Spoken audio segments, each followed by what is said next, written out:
안녕하세요. 레인보우 다이아 크리스탈 인사드립니다.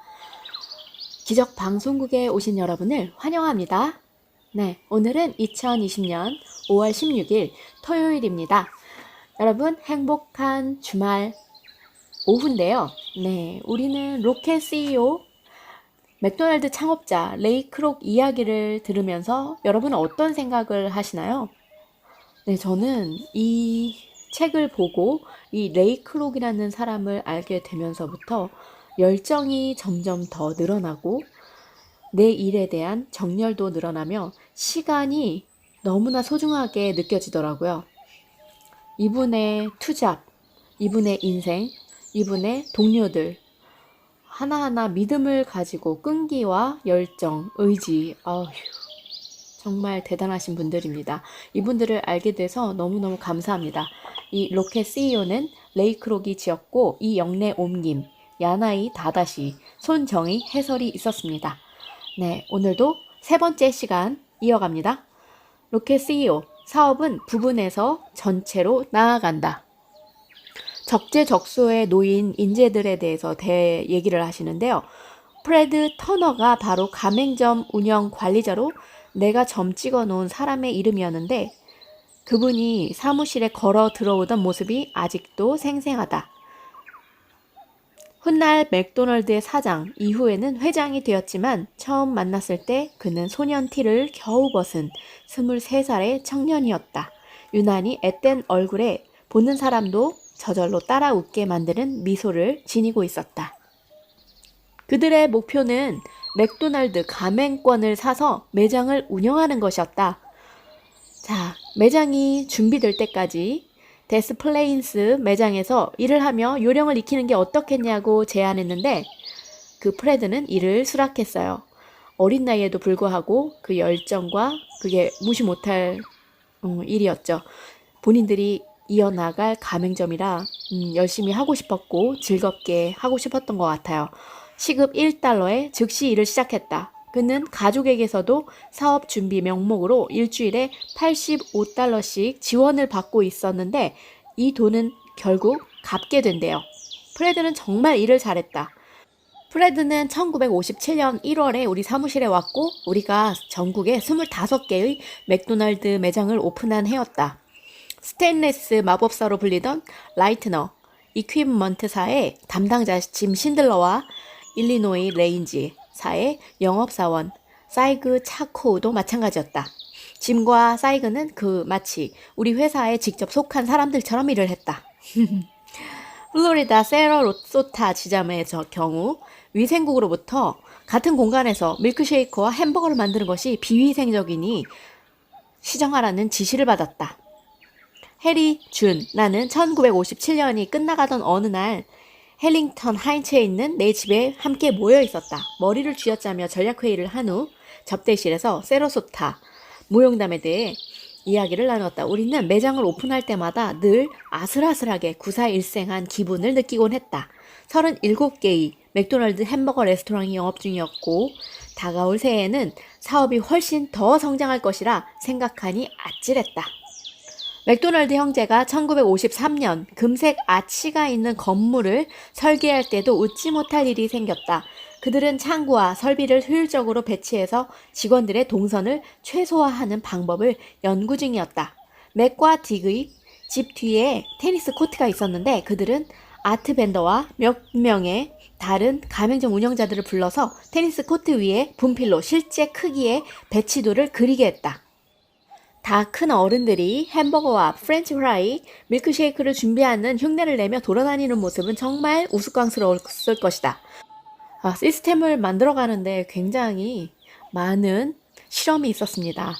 그래서 여기서 이 시스템, 기계들 아니면 기구들을 보충했던 이 짐이 있는데 그 짐을 고용하는 게 좋겠다고 준이 조언을 합니다.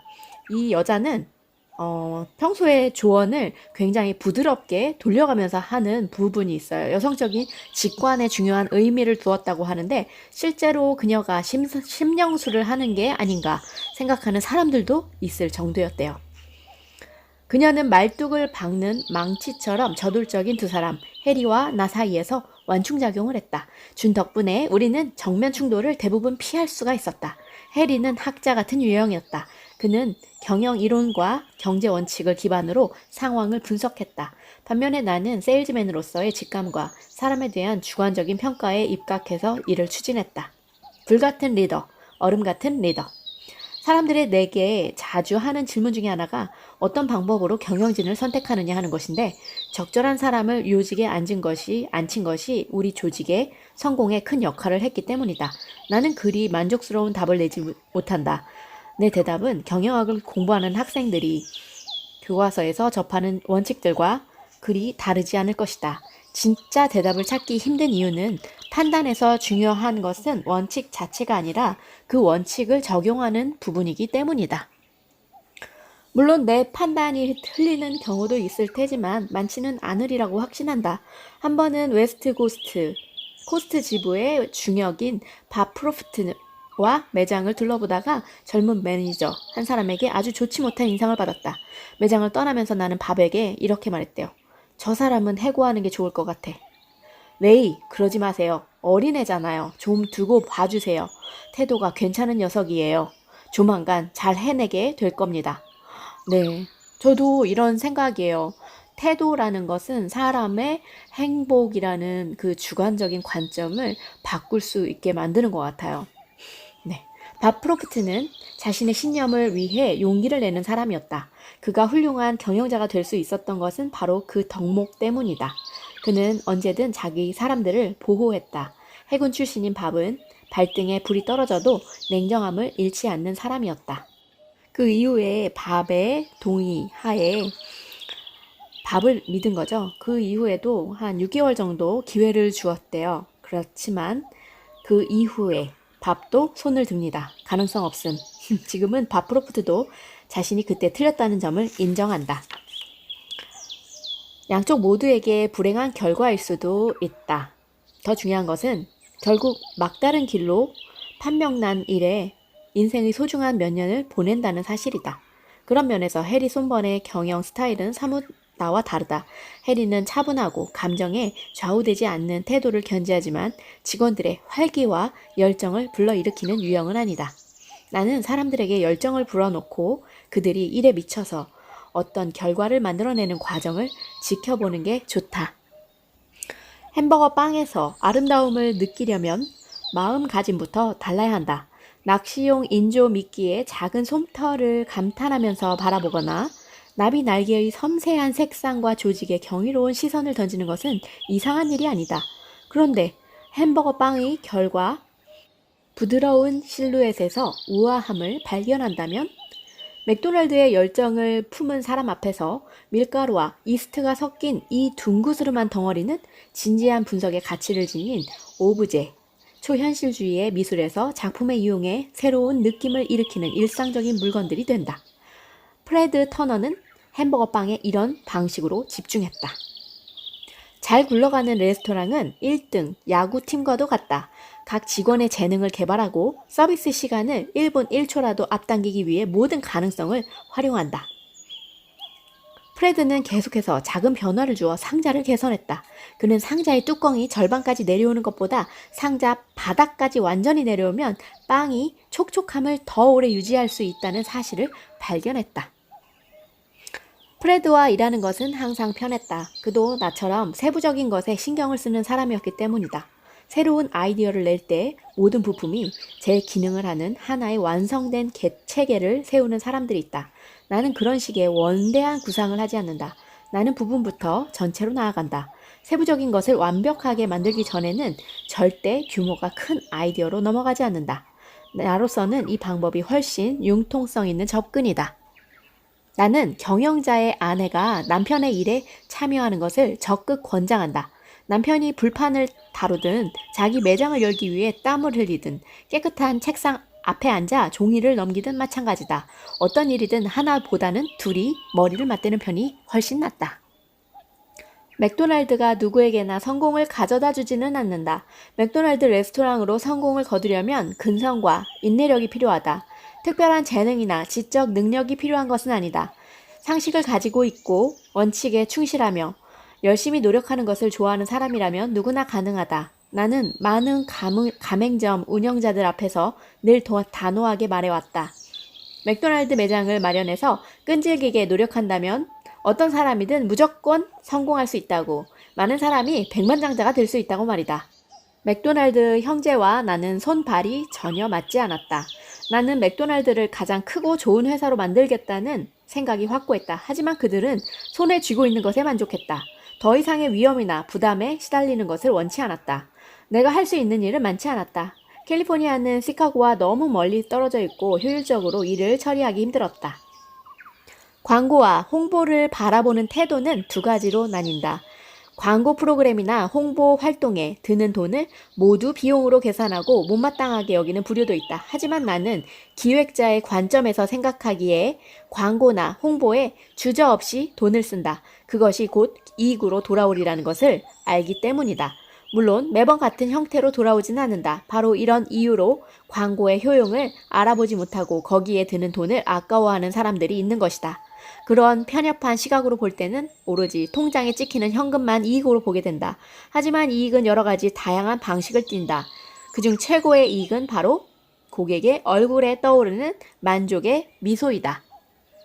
투자에 인색하고 남에게도 인색한 사람에게 흔히 드러나는 특징이 있는데 바로 경쟁자의 부정적인 것이다.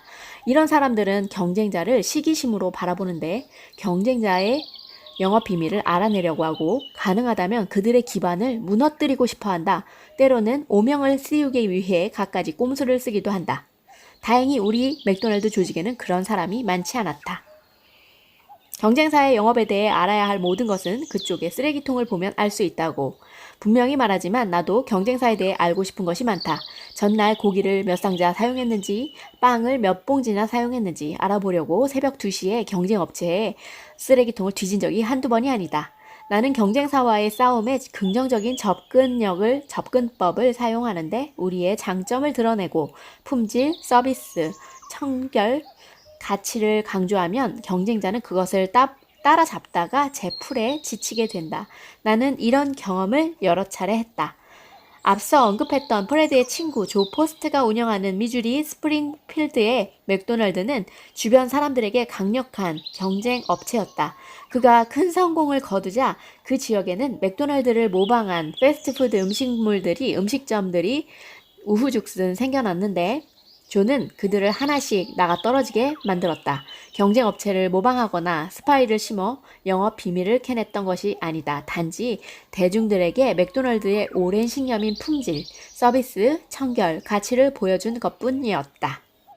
당시 회사의 계획 중에 가장 중요했던 일은 바로 맥도날드 형제와의 관계를 끝내는 것이었다.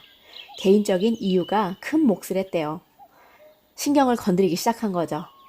종이를 공급하는 루 펄먼을 그들 형제에게 소개했는데 루는 개인적으로도 나와 각별한 사이였고 맥도날드 형제는 모든 종이 제품을 루에게서 구입하기 시작했는데 그들은 종종 시카고에 와서 루와 함께 그 지역의 맥도날드 매장을 함께 돌아다 보곤 했는데 절대 본사에 들르는 일이 없었다고 해요. 나에게 편지, 전화 한 통 하지 않았다. 그들은 어디에 갔으며 어떤 얘기를 했는지 루가 나중에 전해주었다. 하지만 그들과 인연을 끊으려는 더 결정적인 이유가 있었는데 계약서에 어떤 조항도 바꾸지 않겠다는 그들의 고집이 우리 회사의 발전을 저해했기 때문이다. 루 펄만을 비롯한 다른 사람들과 이야기를 나누다 보니 맥도날드 형제를 설득해서 그들의 매장을 사들일 수도 있겠다는 생각이 들었다. 딕이 모리스의 건강을 걱정하면서 은퇴 얘기를 내비쳤다는 것이다. 그들이 은퇴하는 것을 돕고 싶었지만 돈이 얼마나 들지가 문제였다. 해리 손번과 나는 몇 차례 긴 회의를 하며 이 전략의 장단점을 따졌고 최선의 접근법이 무엇인지 의논했다. 결국 우리는 전공법을 택하기로 결정했다. 우물쭈물 해봐야 그쪽 변호사와 언쟁을 하며 시간만 털리게 될 터였다. 어떻게 해도 결론은 같았다. 나는 딕 맥도날드에게 전화를 걸어서 원하는 가격을 제시하라고 했다. 하루 이틀 뒤에 그가 전화를 해 가격을 불렀고 나는 수화기를 떨어뜨렸다. 이게 무슨 소리냐? 는 그의 말에 내가 라셀르 바커 빌딩 20층에서 뛰어내리는 소리였다고 답했다. 그들이 부르는 액수는 무려 270만 달러. 하나로 30억 6천만 원이었다. 세금을 떼고 우리 둘이 100만 달러씩 가지면 좋겠군요. 딕이 설명했다. 맥도날드의 이름, 샌버너디노 매장 등 모든 권리가 포함된 가격입니다. 우리는 열심히 노력했고 그만큼 받을 자격이 있다고 생각해요. 1년 365일 하루도 쉬지 않고 이 일을 30년 넘게 해왔으니까요. 얼마나 감동적이던지. 하지만 어떤 일인지 감동의 눈물은 나오지 않았다. 재정적으로 대단한 수완을 발휘해야 하는 일이었다. 나는 해리에게 150만 달러를 빌려준 세계의 보험사에 문의를 해보라고 지시했다. 사실 그것이 거쳐야 할 수순이었다. 맥도날드가 대출을 받고자 할 때 일정 기간은 그들에게 우선권이 있었기 때문이다. 폴리비어 생명보험의 존 코스넬은 더 이상 대출이 불가능하다고 말했고, 스테이트 상호 생명보험의 프레드 피델리도 같은 입장이었다. 또 다른 보험협회, 보호협회도 다른 두 회사가 참여하지 않으면 거래를 할 수 없었다. 깨끗하게 삼진아웃. 돈보따리를 든 산타클로스를 기다리는 수밖에 없었다. 다행히 해리가 뉴욕에서 우리의 돈줄을 발견했는데 존 브리스라는 사람이었다. 그는 프린스턴 대학, 하워드 대학, 카네기 공대, 포드 재단 등 12군데의 교육기관과 자선재단에서 재정 고문을 맡고 있었다. 그와 우리는 미국 금융협정사의 한 획을 그을 계약에 합의했다. 해리는 그 복잡한 계약 구조를 아주 마음에 들어했다. 그 후에 맥도날드 형제는 여행을 다니고 팜스프링스의 부동산을 관리하며 은퇴 후의 삶을 즐겼다. 맥은 몇 년 후 세상을 떠났고 딕은 뉴햄프셔로 돌아와 도로시 프렌치라는 어린 시절의 첫사랑과 결혼했다. 나 또한 만족스럽게 생각한다. 하지만 맥도날드 형제가 마지막 순간에 원래의 샌버너디노 레스토랑을 내주지 않겠다고 고집을 부린 일만큼은 목에 가시처럼 걸려서 잊히지가 않는다. 직원을 고용해서 레스토랑을 계속 경영할 심산이었다니 얼마나 비열한 짓인지. 나는 그 매장에서 나오는 돈이 필요했다. 캘리포니아에 보다 나은 입지는 없었다. 비명이라도 지르고 싶었지만 어쩔 수가 없었다. 그들은 그 매장을 내놓지 않기로 결정했고 뜻대로 되지 않으면 합의 자체를 모두 뒤집을 판이었다. 결국 나는 빅 M이라고 이름을 고친 형제의 매장 건너편에 맥도날드 매장을 세워서 그들이 문을 닫도록 만들었다. 맥도날드 형제를 용서할 마음은 추호도 없었다. 그들은 우리가 악수를 나누고 맺은 약속을 저버렸고 그 때문에 나는 캘리포니아에서 입지를 넓히려 할 때마다 갤리선의 노예처럼 가진 고생을 해야 했다. 캘리포니아. 나는 캘리포니아가 품은 장래성에 마음을 빼앗겼다. 미국의 인구와 경제, 문화적 에너지가 모두 남쪽 및 남서쪽으로 이동하고 있었다. 맥도날드가 그러한 물결을 놓치도록 할 수는 없었죠. 네, 맥도날드 신화, 창조, 우리 레이 크록님께 많은 것을 배웠습니다. 네, 자기 사람이 굉장히 소중하고 끈기와 의지가 있어야 합니다. 그리고 가장 작은 것부터 완벽함을 추구할 때 전체가 드러나는 법인 것 같습니다. 여러분, 우리 로켓 CEO 레이 크록처럼 우리도 죽을 때까지 한번 내 인생에 사업을 걸어봅시다. 너무 즐거운 일인 것 같아요. 생각만 해도 짜릿짜릿합니다. 네, 여러분, 기적 방송국에서 사랑, 감사, 축복, 여러분의 소원을 송출합니다. 여러분 감사합니다.